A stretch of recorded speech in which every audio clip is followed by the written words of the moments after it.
Hello, party people. Let's do this. Chapter 5. We're getting there. Slowly but surely. Okay, so basically, we're starting kind of this unit on, yes, we know that all the colonies were developed and how they were started. Now we're getting to more of, okay, now they're really getting going. They've been around for a little bit. And what does this look like it says on the eve of revolution. That's what the title here is called. So what does that look like? All right. So now we're in the 1700s. We know all of our 13 original colonies. Okay.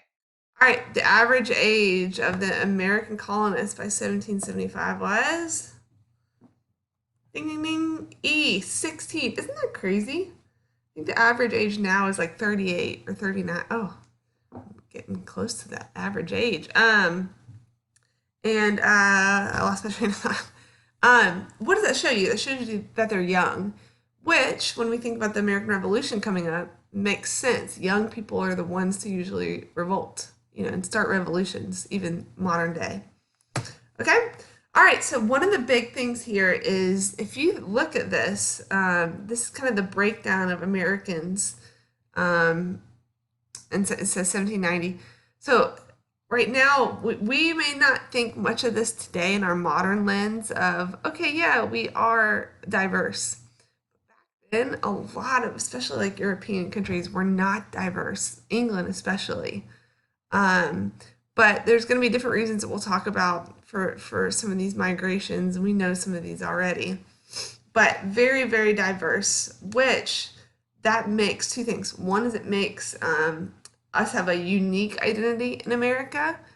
And the second reason that's related to that is that makes us less attached to England, especially because some of these people are not fans of England.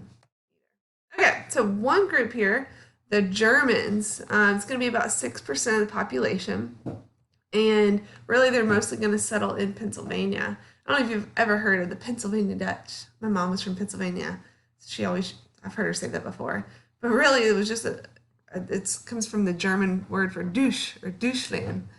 I don't know if that's the best German accent there, but they were not Dutch. They're Germans. But most of them are Protestants, and they're going to be a little bit more like they're going to be hard workers, stay in one place a little bit, work hard, able to get a little bit more money as immigrants. Versus the other big group are the Scots Irish. They're from well, they're Scottish that lived in Ireland for a little bit. So 7%. And what do we know about them? They are feisty. They are some feisty people who, if you think much about like Scottish today, they kind of have that reputation a little bit. So that made them quarrel with the Indians, and they're going to be more in the back country. So they're going to be a little bit more poor than the Germans. And think about to live in the back country, right? You got to be tough. You're fighting Native Americans. You're living this pioneer lifestyle that's not close to cities. So that's and they did not like England at all because I'm not going to get into a lot of that European history, but just know kind of that. And they're whiskey drinkers. And that is going to be an interesting thing once we move on a little bit more in the history of the United States and what that really means to America. But at this point, it means you'll see what it means in the next chapter, I think. A lot of people don't love the Scots Irish. Whiskey drinkers, they're fighters, that kind of thing. Okay.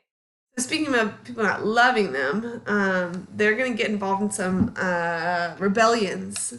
And so there's these two rebellions, and I'll tell you about them, but there's a common theme related to both of them. Okay? So first you have the Paxton Boys Rebellion, and I remember this, okay? P for P, Philadelphia. This is in Philadelphia, and they're mad pretty much. So what do we know about Philadelphia? What do we know about Pennsylvania? We know about William Penn and how did he treat everybody, like kind of tolerance, right? Remember that? Well, these guys are in the back country, made of mostly Scots Irish, and they're mad at how lenient they've been towards the Native Americans, how lenient the government has been of Pennsylvania. And so they're mad and saying, you're letting them take over us, blah blah blah. So they went on this march, which is kind of a big deal for a new colony, right? All right, and then a similar rebellion, the Regulator Movement, was in North Carolina. I don't have a way to remember this. Regulator, Tar Heels. No, I don't. I'm from North Carolina and I don't have it. Um, but really, it's the same idea here. Is these backcountry people are Scots Irish a lot again are protesting the Eastern. Remember we talked about backcountry versus the seaboard people and how like taxes aren't fair and how policies toward the Native Americans aren't fair. So that's the theme of this. And it's kind of a huge theme that we've already talked about, backcountry versus the elites of the coast. Okay, so I already answered this. Womp womp. Yeah, I guess here's a big picture question for the whole chapter. How does the rising diversity in ethnicity and immigration affect colonial identity? So fancy. We talked about that. It makes them kind of a new like melting pot of people who have their own identity that's away from kind of England. A lot of those immigrants don't like England either. Okay, well, it's important to look at as we talked about the Scots and the Germans here, but the second biggest non-English ethnic group are the Africans, and this is a forced migration, which I don't even you can't call that immigration, right? Okay, so we've talked about this a little bit, but remember I told you in the 1700s is when slavery really kicks off. One interesting thing that happens here is we've talked about how a lot of the slaves came from Africa, were stolen, right? Were traded for all kinds of things in Africa. But you get these people taken from different parts of Africa. And if you think about Africa, it's very similar to North America in that there's these different tribes, different languages, different customs. Same thing here. You have people coming from different places in Africa. They're not like friends. They don't know each other. They don't speak the same language. So it's after, you get decades of these generations living in America, they become new, like a new culture as well here, right? It's this molding together of different cultures. So that's where this term comes, African American. They're not African, even though there's some things from their past and what they've learned, but over generations, they're this basically new culture here. So we mentioned this before. In the 1700s, slavery finally explodes, right? We talked about indentured servants at first. Well, now after Bacon's Rebellion, remember those other reasons we talked about, slavery starting to rise up. And slavery is going to be different in different parts of the colonies. So the Chesapeake slavery, they had these big plantations. They're far away from each other, but it's funny, they're not funny. It's interesting. They're not quite as far away from each other as like the Deep South, where they had these massive like indigo and rice fields. But what's going to happen here in the Chesapeake that doesn't happen like in the West Indies or other places where there is slavery? Slowly, these slaves are going to start having kids.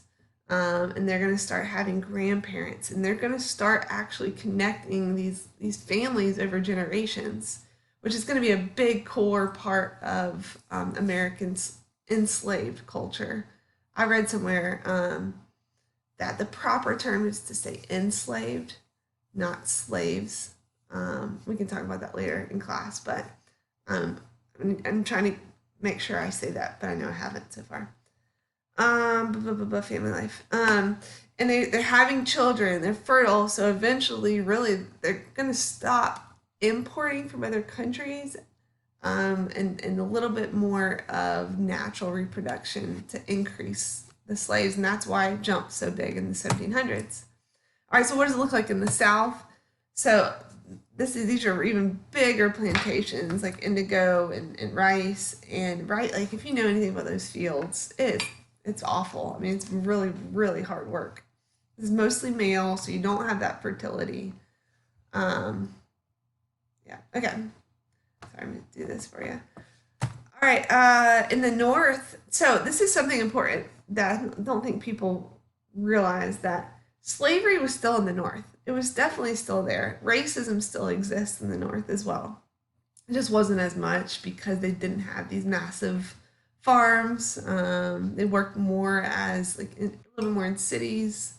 Um, but I want you to realize that it did exist there.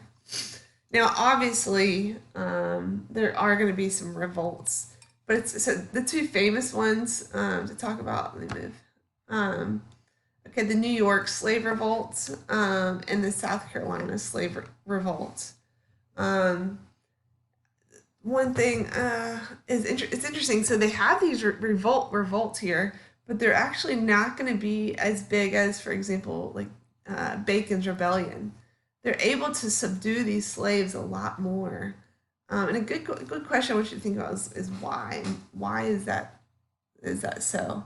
Like, how do they get more power over these slaves versus over indentured servants? And a lot of it is legal, right? Those slave codes. Um, okay, so the South Carolina slave revolt specifically, this one was basically these slaves tried to escape down to Florida. So from South Carolina down to Florida to get to the Spanish land. But they were stopped almost, at the line. It's also known as the Stono River Rebellion. There was a good amount of whites that did die in this rebellion. I want you to look at this document for a second. Remember, we talk about, Hippo with documents. Like, what point of view is this? Is this from a slave's point of view? Enslaved point? No, it's not, right? If you see, I mean, obviously, this is meant to look gruesome. Like they're killing a woman and children and a defenseless man. Um, so I always want you to think about that and like the purpose of them of making that document. All right. So now that we're kind of in the 1700s, what did life look like now? We've mentioned this before. There was this open social ladder, so they could climb, and that was what is different here than like the feudal times in England. Um, People are farmers, right? We talked about, I think like 90% of people are farmers at this point. So we've talked about that, right? And yes, you have small farms in general, right? The majority of people have small farms. Are there big farms in the South? Yes. But is that the majority of people? No. There was, okay, this is a fancy word, stratification. Stratify, it's like earth science, right? Different layers of the earth. Here, are there different layers starting to form in America? Yes, they are not like England, nobles and peasants and serfs and knights. No, but there are starting to be a little bit more of these different levels of the rich getting richer. Um, okay, this is interesting. Kind of the occupations that are popular and deemed worthy. The most not supported occupation. The best, the no, what is it? The most prized occupation, sure, we'll go with that, was the clergy. When I say clergy, I mean church, right? People who work for the church. Those were the priests, those were the ones that were the highest in society. Because even though, we know Puritans up north, but still the church is very in control everywhere. Doctors, not so much. It's funny because now you think doctors and lawyers and banks, whatever. That doesn't really exist as much back then. Doctors exist, but there's not good medicine at this point. I mean, think of all the plagues, smallpox, and diphtheria. like one of the big things doctors did was let somebody bleed, right? Get the spirits, get the disease out of them. Another one was, wear a dried toad around your neck. And so I think one year at the APUS history teachers, this is such a nerdy history teacher. I was not there. I would have been like the cool kid. But they wore like, I think, pretend dried toads while they graded the AP exam. Moving on. My point is, doctors are not, admired. Lawyers are not admired. Those things do not really exist at an admired level yet. So if I think about like, are they connected? We talked a little bit about like New England Confederation. Here, are they connected? Physically, not very well. Roads are pretty terrible. And I think about like big rains that we get here. That means there would be mud all over these streets. And they've got these wagons that they drive, horses that get stuck. This is not it's not a fast-paced communication place at all. Pretty terrible, actually. So where do they find this information? Since they don't. We'll talk about a little bit of newspapers later, but the big place to go was their Twitter spot. We're going to the tavern. Taverns are where they would drink, but they would hear. I mean, this is gossip too, but they also hear political talk. And somebody famous that we'll talk about, Sam Adams. He's going to be one of the main inspiring people of the revolution, and he is known for this tavern, and it's in Boston. You can still visit it today. Anyway, that's where a lot of the gossip and a lot of the political talk and the motivation to rebel happened. Okay. So we know this slide. We know the triangular trade. We've talked about this already. But this is going to be an interesting thing. Where do we go now? We already know about this, but what's the next step of this? What's going to happen is the population of the colonies is going to start to get a lot bigger, and eventually they're going to outnumber England, like 3-1 or something. So they're going to have producing all these things, all these raw materials, and the navigation laws that we know about, right? The navigation. So here we go. American production is bigger, so there's more things produced than English can import, right? That makes sense. They have more people in America than in England. So what does that mean? Like where do we take these things? To foreign markets. It's where they want to sell them somewhere else. Maybe they can up the price too. But remember those navigation acts that they made where they had to go through Europe first to trade somewhere else? Well, they're going to start not really, we already talked about this, not really listening to that. So England tries to enforce something, and they passed the Molasses Act. And really what that's from, essentially, is down here in the West Indies, they were importing molasses so they could make rum. But they're importing here from the West Indies rather than importing it from somewhere else. Especially they wanted, sorry, no, that's not important detail. My mind sometimes is like, do they need to know that? Know that? Well, what ends up happening, so they pass this act that says, no, you cannot, import here from the West Indies without going through us first. And this could be a standoff early on. Remember, the revolution is until 1776. This is 1733. Well, what do?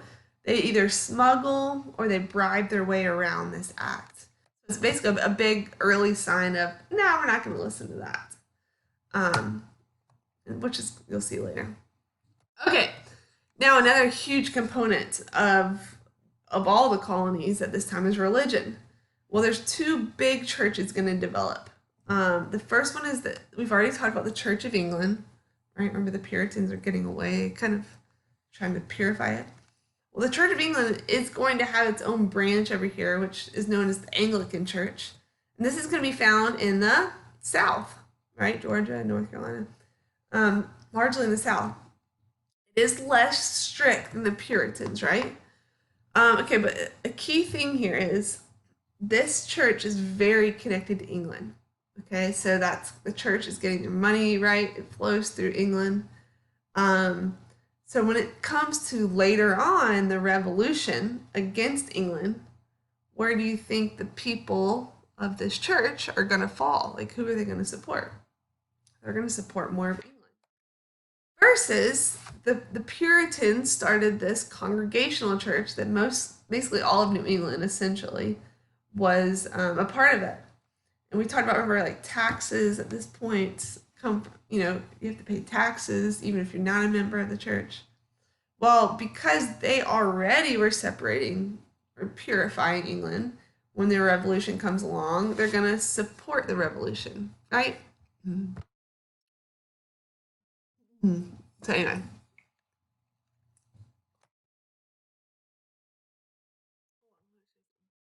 but yeah, when you see this phrase up here, established church, if you ever hear that, that means that they make people pay taxes, even people that aren't members.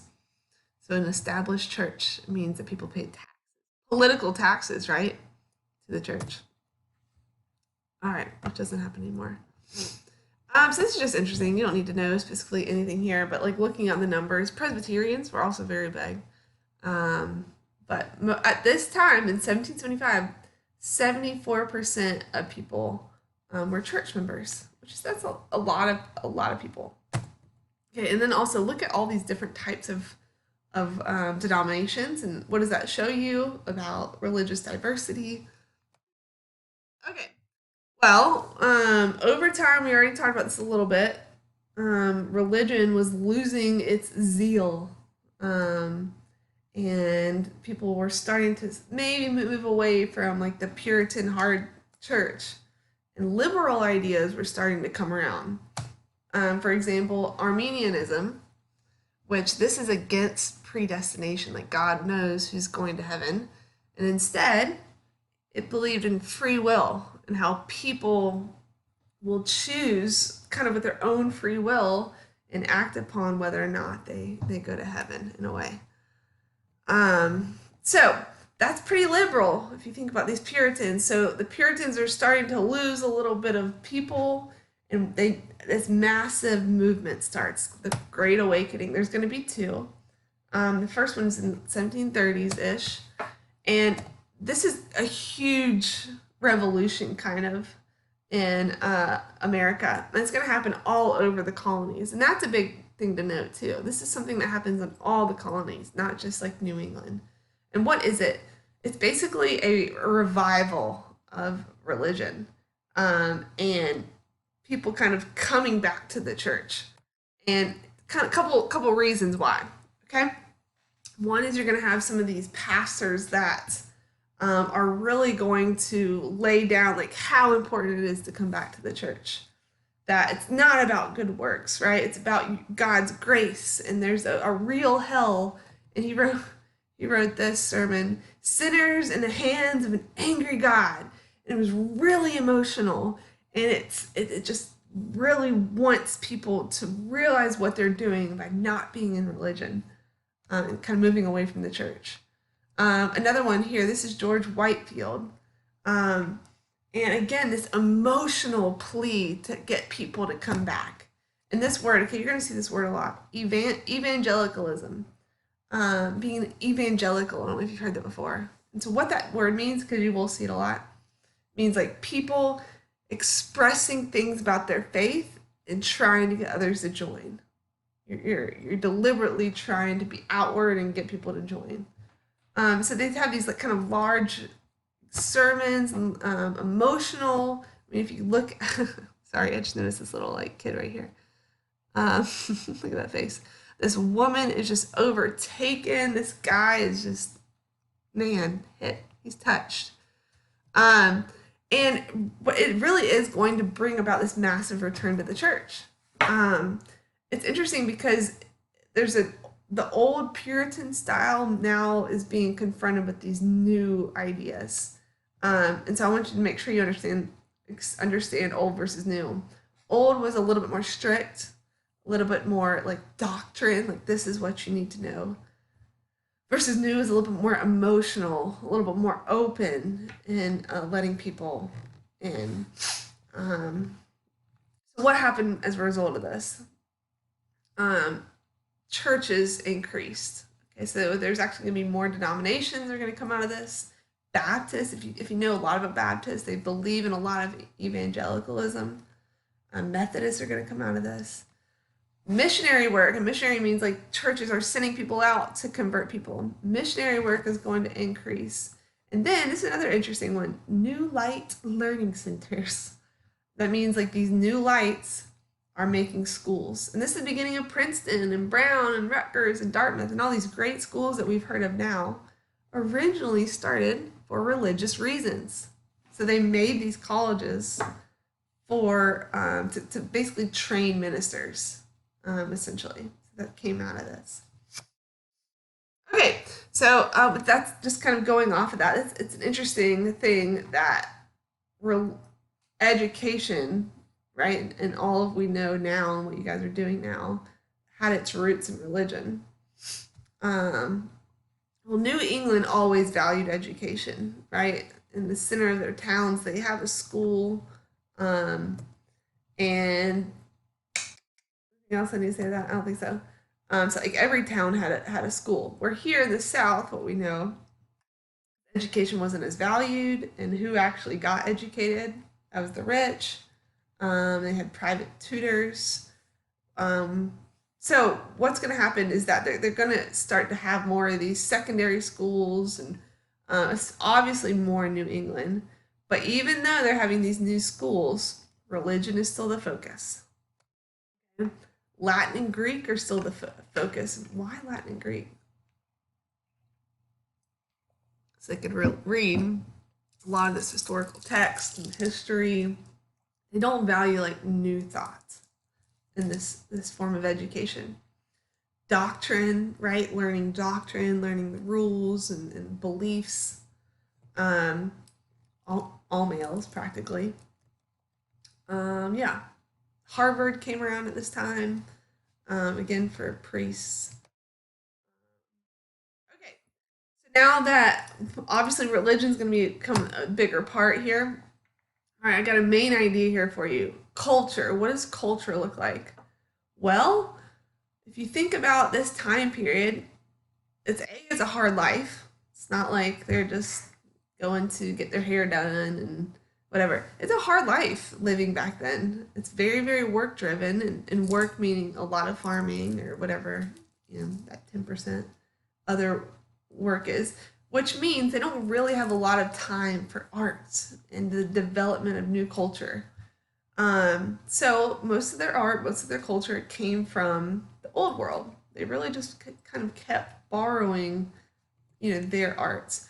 Architecture, this is really interesting. Um, Architecture mimicked England as well.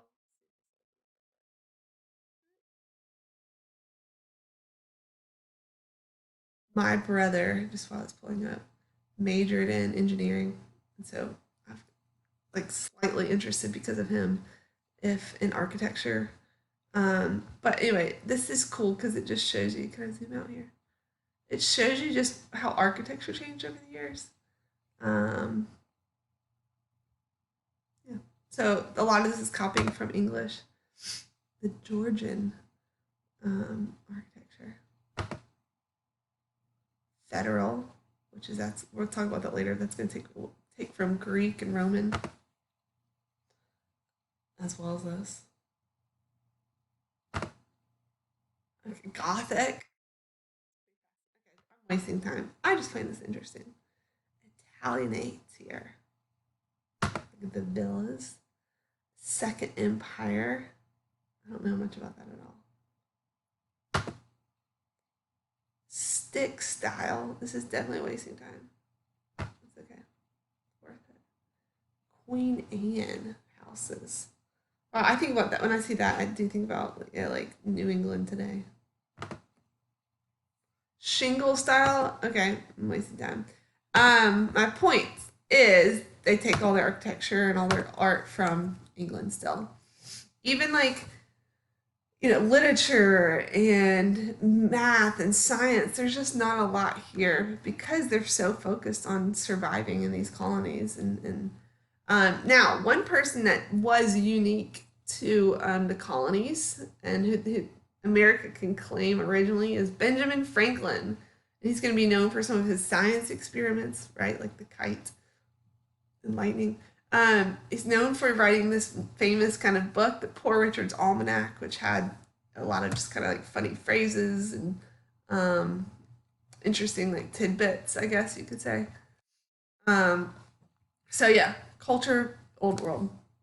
Now, one new thing that's going to happen here when it relates to kind of the development of literature and culture.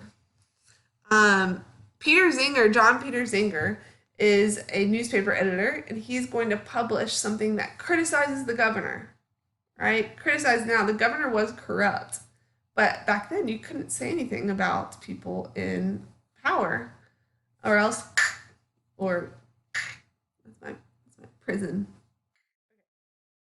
So he goes to trial here, and what ends up coming out, his lawyer does a good job of defending him, and this is basically he gets found as not guilty, which is like all the empower people are saying, "What? Yes, he's corrupt. That's not important. He just spoke bad about me in the newspaper. You can't do that. I'm in power." So this is the beginning of what freedom that we have now.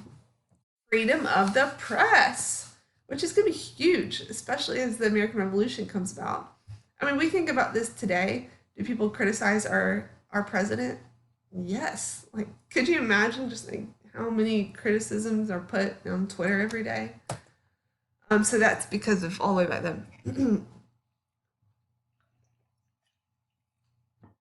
Okay, real quick, 2 slides left. So what did government look like in the colonies? The big thing you need to know is that in general, they're going to start having these representative assemblies, right? These assemblies of elected people. And most of them have an upper and a lower house.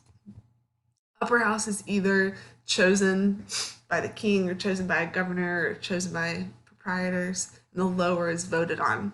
Why is this important? It's a sign of representative, right? People that represent us, not just a king. Goodness gracious. This is not as important here. I don't really need you to know that. But just know we already talked about this, kind of the different types of colonies. That's not important. Okay. So, we've talked a lot about these differences, but now that we're starting to maybe see the revolution ahead of us, the American Revolution, I want you to start thinking about, okay, well, what's similar here? Because they couldn't travel to each other, so that wasn't easy to like hang out or anything. So what did unite them? One, they all spoke English. I know that sounds silly, but if you have people, if you have the Italians here and the Dutch here, and they're not going to kind of be cohesive. So that's a huge part. Speak the same language. For the most part, they're Protestant, which is very, very important, especially back then. Tolerance. And obviously, not 100%. There's slavery, which I guess you could say united the colonies, but not really. There's a hint of people who didn't believe in slavery. But there's a sense of being tolerant towards other religions ish or other denominations, which did not exist in England. Social mobility, right? Belief in the ability to climb the ladder. We've talked about that. The belief in some kind of self government. It's not what we have today, but it's definitely not what was in England. And then another one is shared history. They both come from England. They all understand a little bit where they're coming from.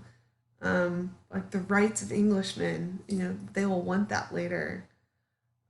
So I know it's distant. They're still very segregated, very different from each other, but there are things that unite them that are going to help them eventually. All right. Good job. Okay. See you guys.